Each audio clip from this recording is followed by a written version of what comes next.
10 senyales na niloloko ka na isang tao, ini-scam ka, ginagamit ka, binubudol ka. Alam mo, kahit sino pwede maloko, pwede ma-scam. Itong 10 tip, ingat po kayo. Tingnan nyo, baka meron kayong kaibigan, kuno, umaaligid sa'yo na baka lolokohin kayo. Lalo na sa panahon ngayon, kahit sino pwede maloko, napakahirap.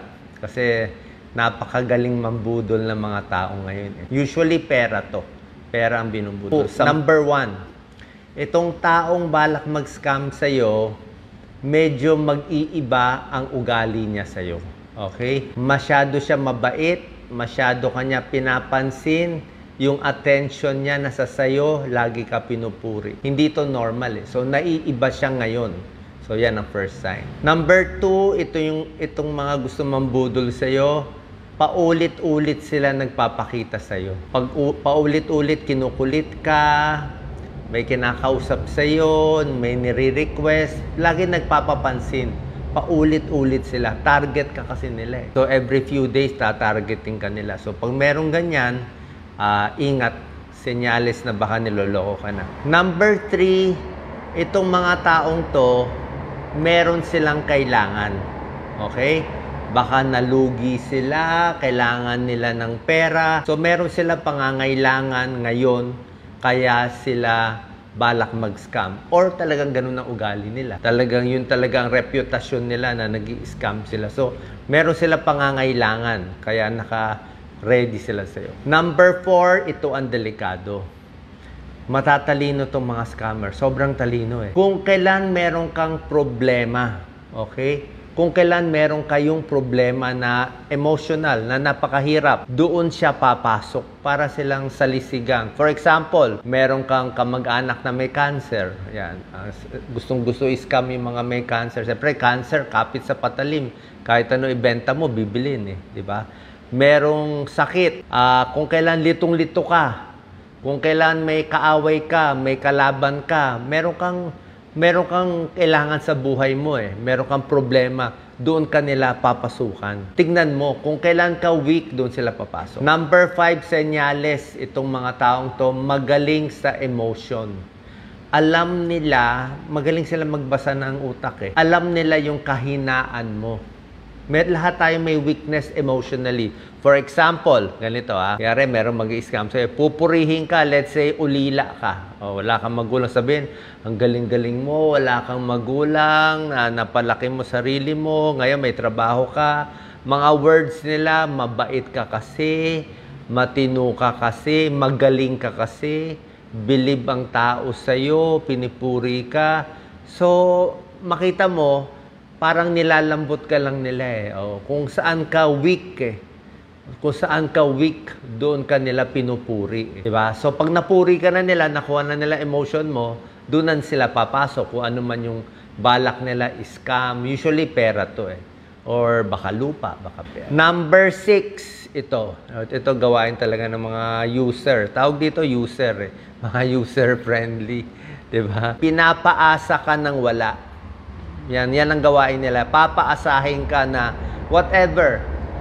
Maghintay ka lang. Darating yung utang ko sa'yo. Darating yung malaking investor. Darating malaki. Konti pang gastos. So, binibitin ka, pinapaasa ka hanggang sa mabudol ka in the end.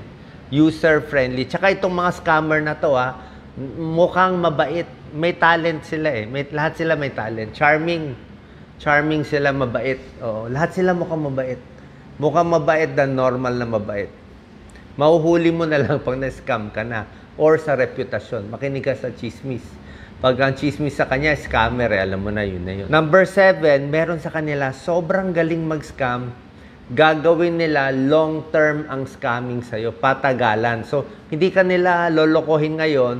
Papahinugin ka muna nila siguro mga 3 months o 2 months, 3 months. Paano gagawin? Pinapatiwala ka muna nila.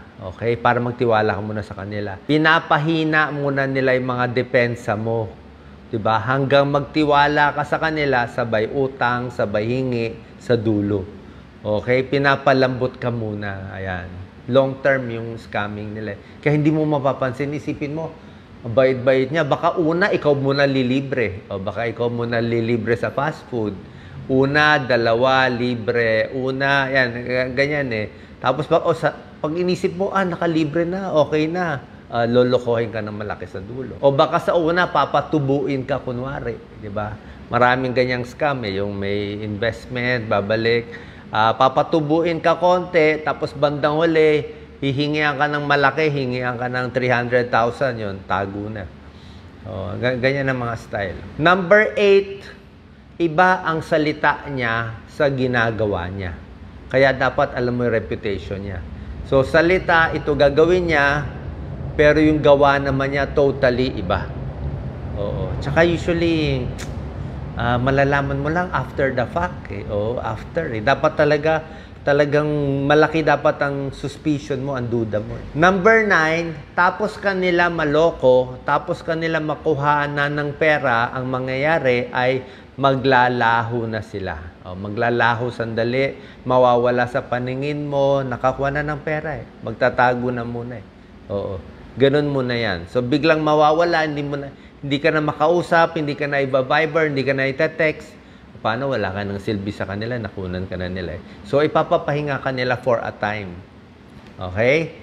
Pero after a time, babalik ulit yan. Okay? Number 10, ito ang trademark ng mga nambubudol. Pag naloko ka na nila, uulit-ulitin ka. Okay? Ipapapahinga ka siguro 3 months, 6 months, tapos babalikan ka ulit. Okay, susubukan nila kung mauulit pa ba nila yung budol nila, di ba? Uulitin ka mulit, susubukan ka hanggang mag-give up ka, uubusin nila yung oras. Ganun talaga yung gawain. So finally, ang tips ko lang, sa mundo talaga maraming ganito, pinakamaganda, pag nalaman mo na scam ka na or may nagsabi, lagyan mo na ng X dito sa noon nila para parang hindi mo na sila nakikita. Pero mas maganda hindi mo pahalata na nahuli mo na sila sa scam nila. Kasi pag inaway mo, hinarap mo, niloko mo ko, kinunan mo ganitong kalaki, di ready na siya. Ang gagawin niya sa ulit, lalaliban pa niya yung scam niya, baka mag-sorry mo, nahuli na ako, alam na niya eh. So lalaliman niya yung pag-scam sa'yo. O diba, papahinugin ka na mas matagal. So dapat pag ganyan, huwag mo pahalata. Parang wala lang, pero huwag ka na maglalabas kasi nahuli mo na siya. Okay, ingat po tayo ngayon. Ang daming scammer sa panahon ngayon. Mahal ang bilihin, kulang ang pera, yan nalang naiisip ng tao. O kahit sa internet, lahat ng panloloko ginagawa eh. So, ingat po palagi. Ito yung mga 10 senyales na may taong balak lumoko sa'yo. Lahat to applicable. Sa lahat ng larangan ng buhay, ito yung ginagawa ng mga scammer. Ingat po tayo palagi. Huwag magpapaloko.